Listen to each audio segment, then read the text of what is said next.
ಕೊನೆ ಕ್ಷಣದಲ್ಲಿ ಧಾರವಾಡ ಲೋಕಸಭಾ ಕ್ಷೇತ್ರಕ್ಕೆ ಬಿಗ್ ಟ್ವಿಸ್ಟ್ ಸಿಕ್ಕಿದೆ.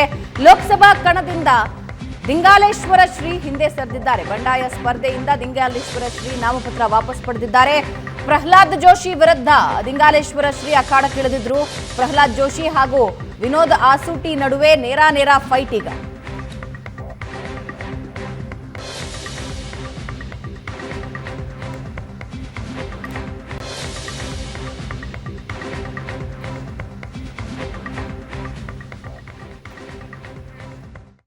ಹೇಳಿ ಆಗಿತ್ತು. ಈಗ ನಿಮಗೆಲ್ಲ ಗೊತ್ತು ಹೇಗ್ಯಾಗ ರಾಜಕೀಯ ವ್ಯವಸ್ಥೆಯಲ್ಲಿ ನಾನಾ ಥರದ ಬದಲಾವಣೆಗಳಾಗುತ್ತವೆ ಅಂತಕ್ಕಂಥದ್ದು ಎಲ್ಲರಿಗೂ ಗೊತ್ತಿರತಕ್ಕಂಥದ್ದು. ಅದು ಸರ್ವೇ ಸಾಮಾನ್ಯ. ಈಗ ಹೋರಾಟಕ್ಕೆ ಕಾರಣ ಏನು ಅಂತಕ್ಕಂಥದ್ದು ನಿಮಗೆಲ್ಲರಿಗೂ ಗೊತ್ತಿದೆ. ಅದನ್ನು ಹಿಂದಕ್ಕೆ ತೆಗೆದುಕೊಳ್ಳುವಂತಹ ಕಾರಣವನ್ನು ಕೂಡ ನಾನು ಹೇಳಿದ್ದೇನೆ. ಇನ್ನೂ ಕೆಲವು ಕಾರಣಗಳಿದ್ದಾವೆ, ಮುಂದಿನ ಯೋಜನೆಗಳಿದ್ದಾವೆ. ಕಾರಣಗಳಿಗೆ ಮತ್ತು ಯೋಜನೆಗಳಿಗಾಗಿ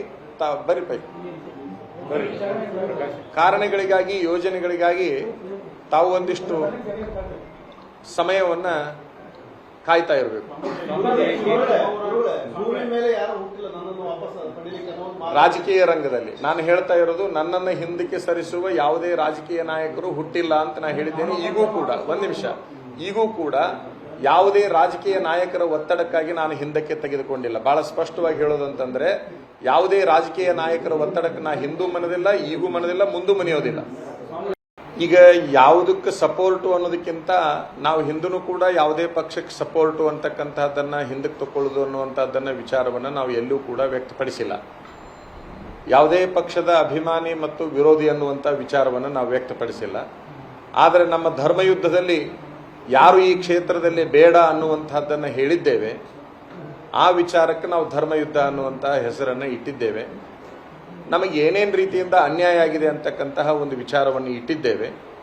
ಆ ವಿಚಾರವನ್ನು ನಾವು ಮುಂದುವರಿಸ್ತೇವೆ.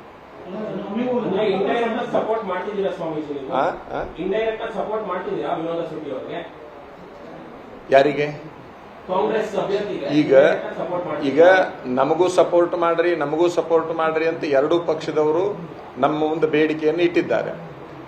ಆದರೆ ಈ ಹಿಂದೆ ನಮ್ಮನ್ನು ಸಪೋರ್ಟ್ ಮಾಡಿರ್ತಕ್ಕಂಥ ಬಹುಸಂಖ್ಯಾತರು ಕೂಡ ಇದ್ದಾರಲ್ಲ, ಅವರನ್ನು ಕೂಡ ಶೀಘ್ರದಲ್ಲಿ, ಈಗಾಗಲೇ ನಾನು ಬಹುಸಂಖ್ಯಾತರನ್ನ ಸಂಪರ್ಕ ಮಾಡಿದ್ದೇನೆ.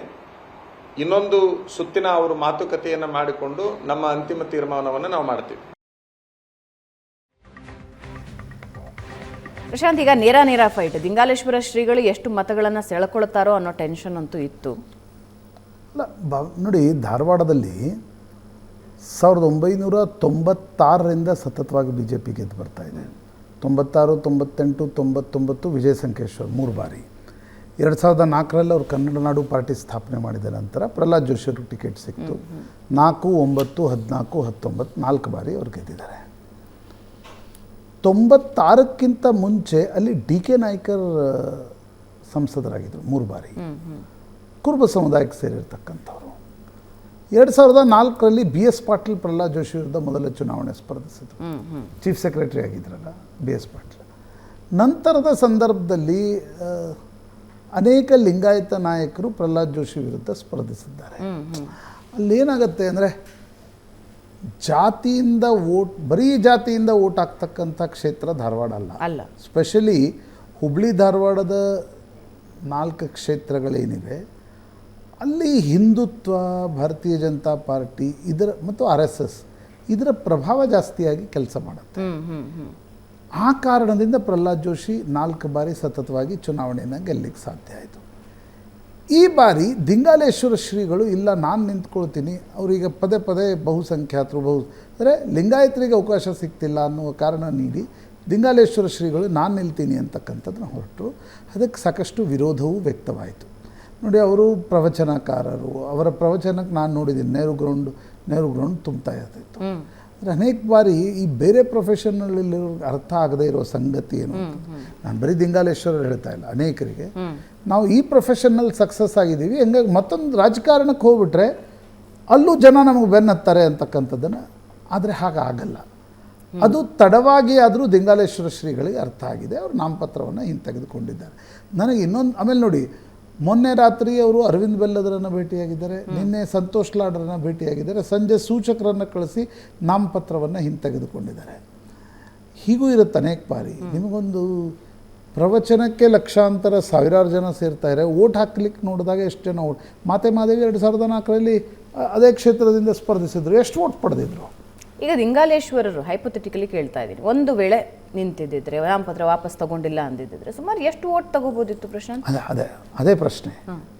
ಈಗ ನಾವು ಈಶ್ವರಪ್ಪನವ್ರಿಗೆ ಸಂಬಂಧಪಟ್ಟಂತೆ ಈಗೇನು ಮಾತಾಡಿದ್ವಿ, 50, 60, 70 ಸಾವಿರ ಓಟ್ ತೆಗೆದುಕೊಂಡ್ರೆ ಅಟ್ಲೀಸ್ಟ್ ಅವರು ಮೊದಲದ್ದೇನಿರುತ್ತೆ, ನಾನು ಗೆಲ್ಲಬೇಕು ಅಂತಿರುತ್ತೆ. ಈಗ ಅದು ಗೆಲ್ಲಿಕ್ಕೆ ಸಾಧ್ಯ ಆಗಲ್ಲ, ಈಶ್ವರಪ್ಪನವ್ರು ಇರಲಿ, ದಿಂಗಾಲೇಶ್ವರ ಇರಲಿ.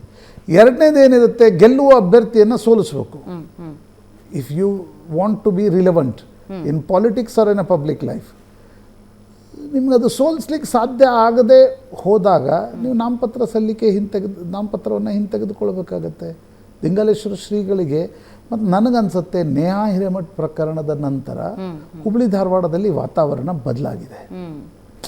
ಈಗ ಹೈಪೋಥೆಟಿಕಲಿ 2 ಹೈಪೋಥಸಿಸ್ ಇವೆ. BJPಯವ್ರು ಏನು ಯೋಚನೆ ಮಾಡ್ತಾಯಿದ್ರು, ದಿಂಗಾಲೇಶ್ವರ ಶ್ರೀಗಳು ನಿಂತಿದ್ದು ಒಳ್ಳೆಯದೇ ಆಯಿತು, ಯಾಕಂದರೆ ಅವರು ಕಾಂಗ್ರೆಸ್ಗೆ ಹೋಗ್ತಕ್ಕಂಥ ಲಿಂಗಾಯತ ಕೆಲ ಮತಗಳೇನಿವೆ ಅವುಗಳನ್ನು ದಿಂಗಾಲೇಶ್ವರ ಶ್ರೀಗಳು ತೆಗೆದುಕೊಳ್ತಾ ಇದ್ರು. ಆ ಮತ ವಿಭಜನೆ BJPಗೆ ಲಾಭ ಆಗುತ್ತೆ, BJPಯ ಲಿಂಗಾಯತ ಮತದಾರೇನು ಶಿಫ್ಟ್ ಆಗೋ ಪ್ರಶ್ನೆ ಇರಲಿಲ್ಲ ಅಂತಕ್ಕಂಥದ್ದು BJPಯವ್ರ ವಾದ.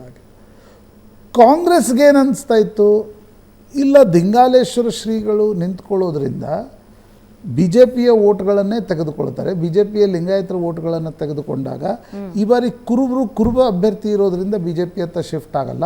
ಆ ಕಾರಣಕ್ಕೋಸ್ಕರ ಇದೊಂದು, ಆದರೆ ಕೊನೆಗೆ ಯಾರು ಮತ ತೆಗೆದುಕೊಳ್ತಾರೆ ಅಂತಕ್ಕಂಥದ್ದು ನೀವು ಚುನಾವಣೆಯಲ್ಲಿ ಹೇಳಲಿಕ್ಕೆ ಸಾಧ್ಯ ಆಗಲ್ಲ. ರೈಟ್. ಹೀಗಾಗಿ ನನಗನ್ಸುತ್ತೆ ಎರಡೂ ಪಕ್ಷಗಳು ದಿಂಗಾಲೇಶ್ವರರ ಬೆನ್ನು ಬಿದ್ದಿದ್ದು ತಗೊಳ್ಳಿ ವಾಪಸ್ಸು, ನೀವು ವಾಪಸ್ ನಾಮಪತ್ರ ತೆಗೆದುಕೊಳ್ಳಿ ಅಂತಕ್ಕಂಥದ್ದು ನನಗನ್ಸುತ್ತೆ. ದೂರದಿಂದ ಕುಳಿತು ನೋಡಿದಾಗ ನೇಹಾ ಹಿರೇಮಠ್ ಪ್ರಕರಣದ ನಂತರ ದಿಂಗಾಲೇಶ್ವರ ಶ್ರೀಗಳಿಗೆ ಅಲ್ಲಿನ ಕೆಳಗೆ ವಾತಾವರಣ ಏನು ಬದಲಾಗ್ತಿದೆ ಅನ್ನೋದು ಅರ್ಥ ಆಗಿದೆ. ಓಕೆ, ಅದೀಗ ಜಾತಿಯಿಂದ ನಿಧಾನವಾಗಿ ಧರ್ಮ ಆಧಾರಿತ ಓಟಾಗಿ ಪರಿವರ್ತನೆಗೊಂಡ್ರೆ ದಿಂಗಾಲೇಶ್ವರ ಶ್ರೀಗಳು ನಿಂತರೂ ಎಷ್ಟು ಓಟ್ ಬೀಳ್ತವೆ ಅಂತಕ್ಕಂಥದ್ದು ಪ್ರಶ್ನಾರ್ಥಕ. ನನಗೊಂದು ಅನಿಸುತ್ತೆ, ಈ ಸ್ವಾಮೀಜಿಗಳು ಎಲ್ಲವೂ ಚುನಾವಣಾ ರಾಜಕಾರಣಕ್ಕೆ ಹೋಗಬೇಕಾದ್ರೆ ಒಂದು ಪರ್ಪಸ್ ಬೇಕಾಗತ್ತೆ.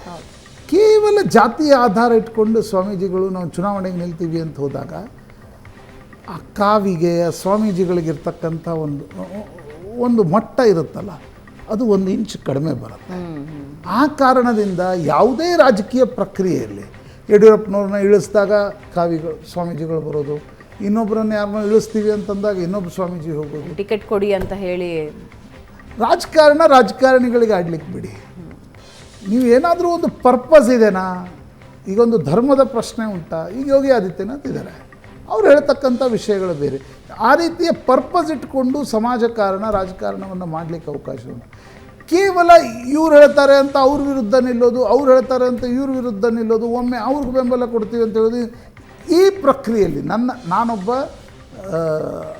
ಅಂದರೆ ಈ ಸಮಾಜಕಾರಣವನ್ನು ಸೂಕ್ಷ್ಮವಾಗಿ ನೋಡುವ ವ್ಯಕ್ತಿಯಾಗಿ ನನಗನ್ನಿಸ್ತಕ್ಕಂಥದ್ದು, ಯಾವುದೇ ಈ ಪಾರ್ಟಿ ಪಾಲಿಟಿಕ್ಸ್ನಿಂದ ಮೇಲೆ ಇರ್ತಕ್ಕಂಥ ಪ್ರಯತ್ನವನ್ನು ಪತ್ರಕರ್ತರು, ಸ್ವಾಮೀಜಿಗಳು ಇವರೆಲ್ಲರೂ ಮಾಡಿದಾಗ ಮಾತ್ರ ನೀವು ರಾಜಕಾರಣವನ್ನು ಒಬ್ಬ ಸಾಕ್ಷಿ ಪ್ರಜ್ಞೆಯಾಗಿ, 3ನೇ ವ್ಯಕ್ತಿಯಾಗಿ ನೋಡೋದಕ್ಕೆ ಸಾಧ್ಯ ಆಗುತ್ತೆ.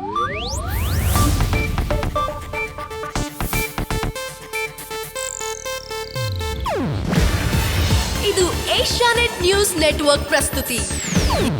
ನೀವು ನೋಡ್ತಿದ್ದೀರಾ ಏಷ್ಯಾನೆಟ್ ಸುವರ್ಣ ನ್ಯೂಸ್.